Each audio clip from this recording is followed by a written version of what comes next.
get up on your feet. What you need to do is catch up with them. Bounce, man, get up on your feet and help me get it. A 22-year-old woman whose endometriosis was dismissed by doctors as bad period has spoken out about the crippling condition that left her bedbound.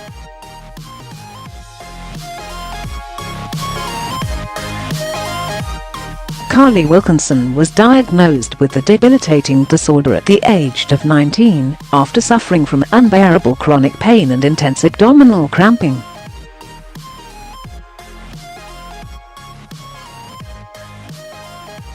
The young woman, from New South Wales, also experienced pregnancy-like symptoms such as morning sickness, bloating and a heightened sense of smell.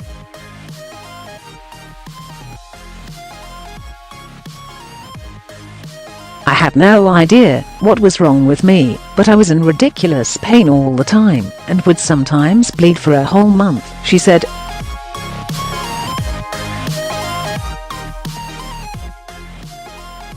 The then teenager visited numerous doctors, but claimed her symptoms were repeatedly dismissed as bad period pain, appendicitis, a bad diet, and even that it was all in her head.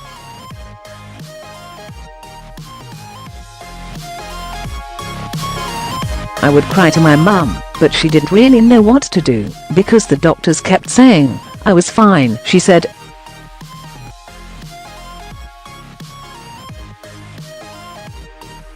It felt like no one ever believed me, and they dismissed me as a teenage drama queen with period pain.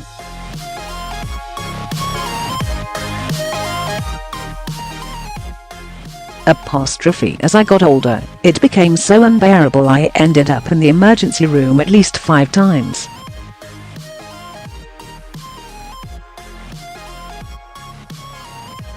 They would do different tests, ultrasounds and x-rays, but they all came back normal, and they said it was all in my head.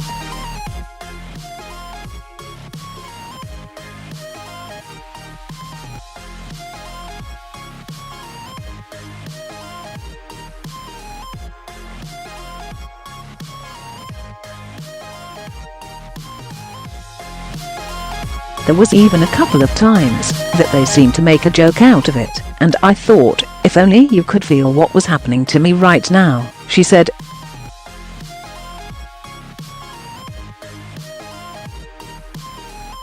The word endometriosis was never mentioned, and I don't think they even knew what it was.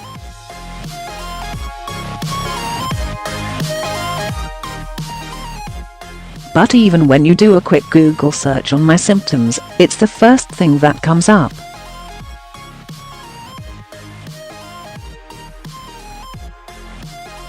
Karlie said she came across the condition completely by accident after she saw a specialist who agreed to perform an appendectomy under general anaesthetic.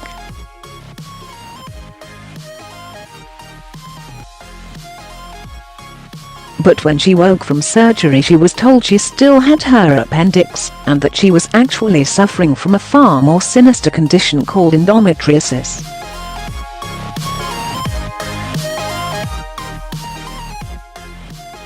I was just shocked. I said, "I've got what?" ? I had no idea what on earth it was, she said.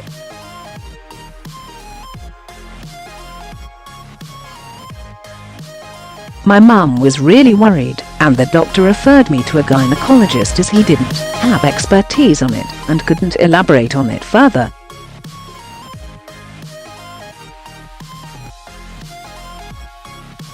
The condition affects 1 in 10 women and causes the layer of tissue that normally covers the inner uterus to grow in other places, leaving some sufferers infertile.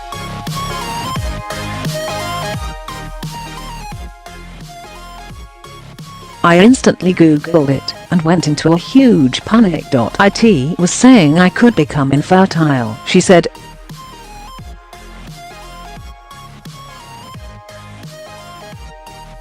I was only 19 at the time and wasn't even thinking about children or the future, but I realized it could all be taken away from me.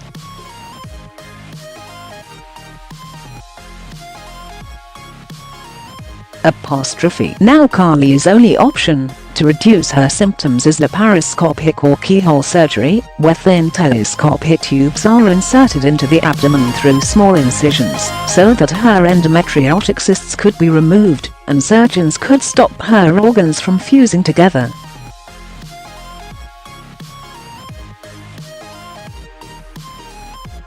But Karlie said that this is simply a band-aid treatment, and she is forced to undergo this procedure every 6 to 12 months to keep her symptoms at bay until there is a cure.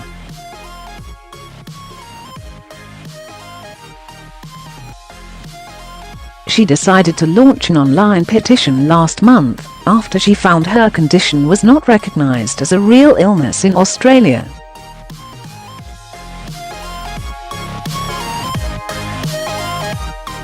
Now, after her online petition racked up more than 110,000 signatures, Karlie has successfully made Australia's medical community recognise the condition.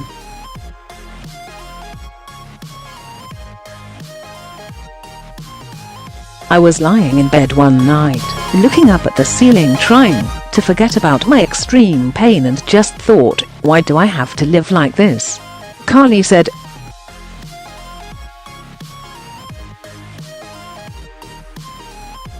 I was so sick of people telling me there was nothing wrong, and to take a painkiller.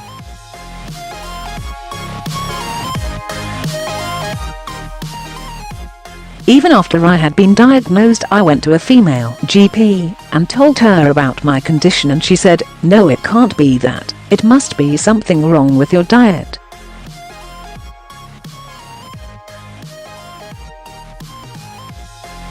I realized that there must be other women out there suffering as well. I knew I had to do something.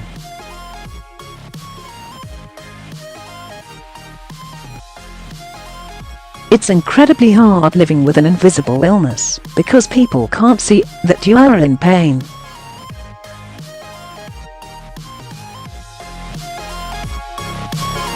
I also think that it's taken this long because it's perceived as a women's issue, and if it was affecting both men and women, I'm sure something would have been done by now.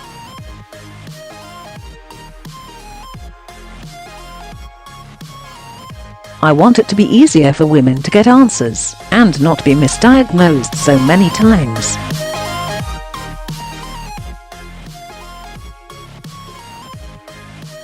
It took me years to be properly diagnosed, and that is so dangerous, because the longer you leave it, the more likely you are to become infertile.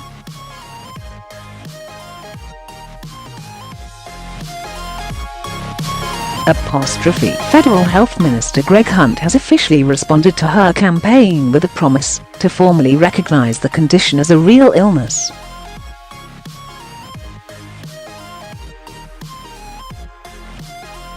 In an official response to Karlie's campaign, Minister Hunt said, "The plan will focus on how to improve the lives of women who face this terrible condition."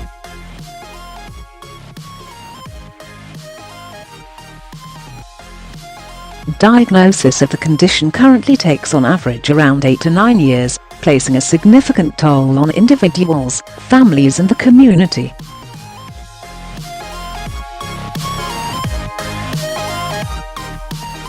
This condition should have been better acknowledged and acted upon long ago, but today we are taking action, so the struggle that women face will no longer be silent or their battles private.